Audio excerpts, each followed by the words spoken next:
en materia económica, chateamos de vez en cuando y me explica, y estamos con Bernabé Salas, economista, que va a venir también a dar su punto de vista y que después de los puntos de vista de ambos profesionales, ustedes que están en casa puedan llevarse este camino que está transitando nuevamente la Argentina después de muchos años en materia económica y que sepamos qué va a pasar. Primero, yo voy a intentar dar una introducción, ustedes cualquier cosa me interrumpen y me dicen, che, estás equivocado en esto. Puede ser.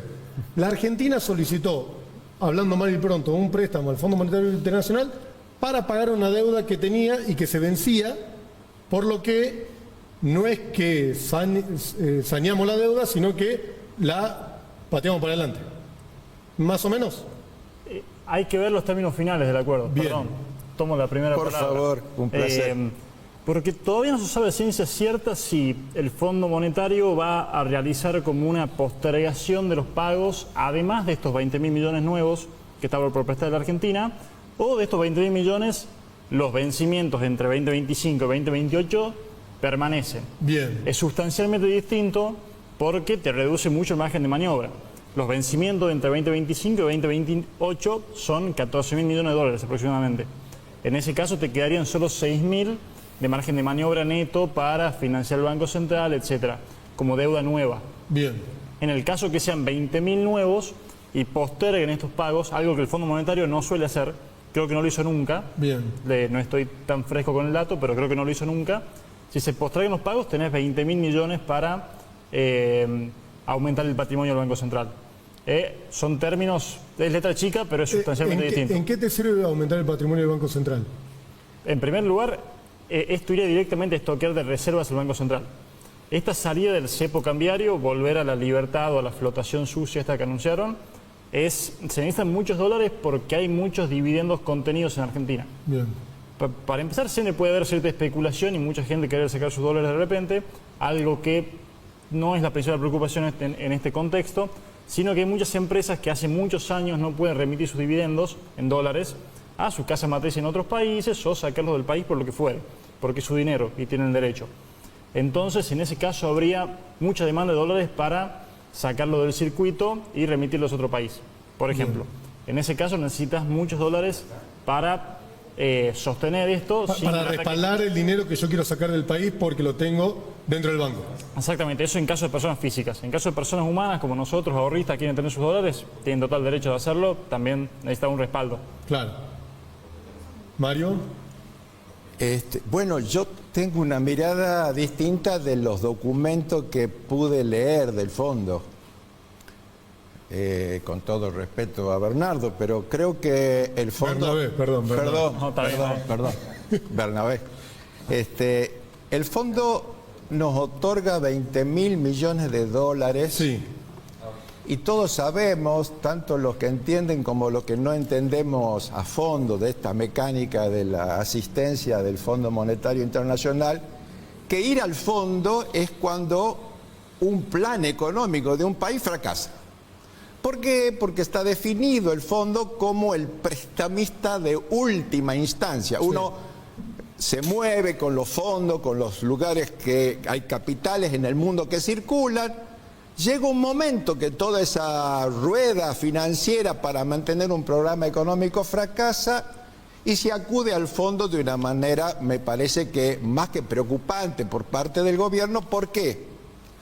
Porque en el medio, en las últimas 18 jornadas que vivimos con el Banco Central, la única constante que hubo fue salida de dólares del sistema. Bien. Salieron... ¿Y estos 20.000 millones serían para estos 20.000 esa salida de 18 millones tienen la jornadas? característica, en general el fondo lo hace, en primer lugar para poder cobrarse los intereses de los préstamos otorgados a la Argentina.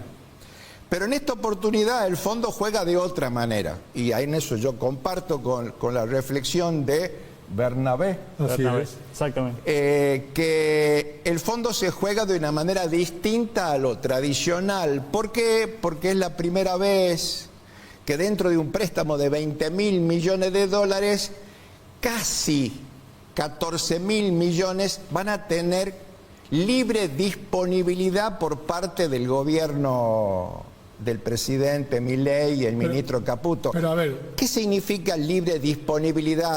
Quiero dejarte con eso la libre disponibilidad.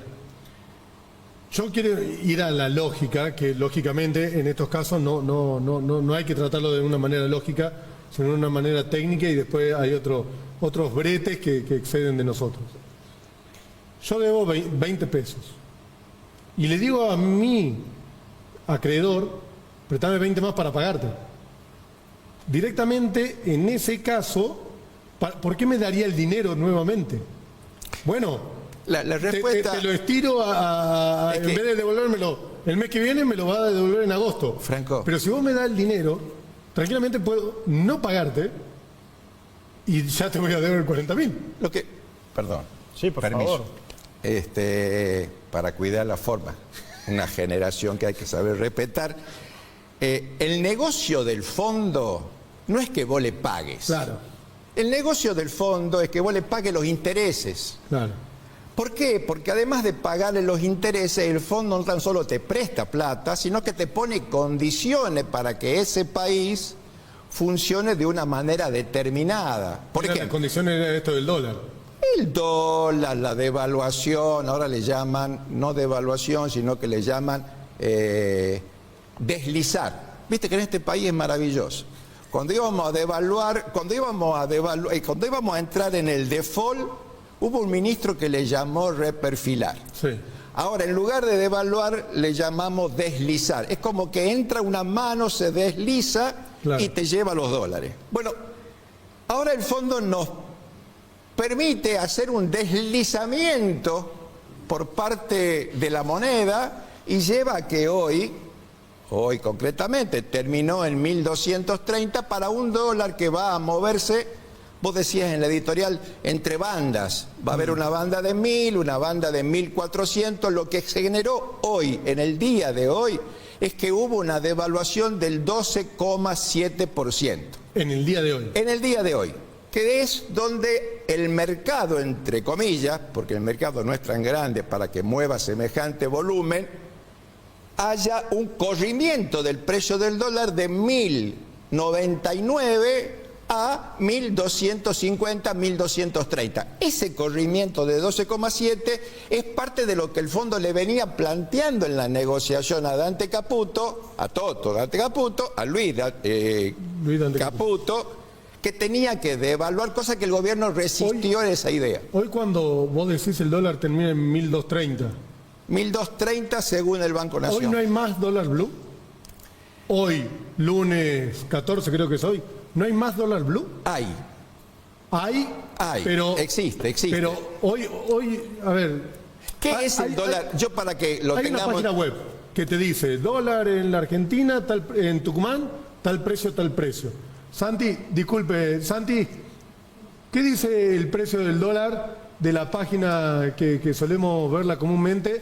Decirme los dos puntos, los dos polos que tiene Tucumán. Pues suele decir, viste, cuando uno quiere saber el precio del dólar, dice 1.200, 1.230, bueno, más o menos el medio. Hoy 14, ¿sigue siendo así? ¿O ya hay un precio único por más que haya devaluado o no haya devaluado? A ver, el dólar blue es siempre un dólar, vamos a llamarle quitando la connotación negativa, un dólar negro. Claro. Es un dólar del mercado negro. Ahora, si está en esta flotación donde hay un dólar libre, donde lo puede comprar todo el mundo por el home banking, más allá de la limitación del cajero humano. Exactamente. El dólar blue en el corto plazo termina convergiendo al dólar oficial, al dólar libre. Claro. Puede que exista persistentemente inclusive una diferencia mínima entre dólar blue, que es lo que pasó en 2015. Pero sería, hablando mal y pronto, para que la plata negra se pueda transformar en dólares. Para eso serviría hoy el dólar blue. Desconozco esa etapa. No sé si el contador nos puede colaborar. Está claro. Es dinero en negro que yo voy a la cueva, claro, y en la cueva la compro. Si ¿Por qué? Porque hoy, con esta suerte de acceso de las personas humanas a comprar dólares libremente, tiene una restricción. ¿Cuál es la restricción? Tiene que tener cuenta bancaria en pesos y tiene que tener una cuenta bancaria en dólares. Si es plata en negro, no puede tener ni una ni la otra cuenta. Completamente. Y si va por ventanilla... Por eso supuestamente también por eso hoy limitan las funcionó ventanillas 100. el dólar blue, porque el que quiere comprar con la plata del bolsillo directamente por ventanilla en el banco, le dice el banco, usted puede comprar $100. Sí. Si quiere hacer otro tipo de compra, no tiene otra alternativa. Si no tiene cuenta en peso y cuenta en dólar, El arbolito. va a la cuerita y se compra el tradicional dólar blue. Comparto el concepto que mencionaba Bernabé, que es un dólar marginal, negro, pero que en definitiva, por ser uno de los mecanismos de acceso al billete americano, funciona e impacta en la actividad económica. Después hoy veía que también el dólar MEP, que suele ser más barato que el dólar convencional, cotidiano, o el que está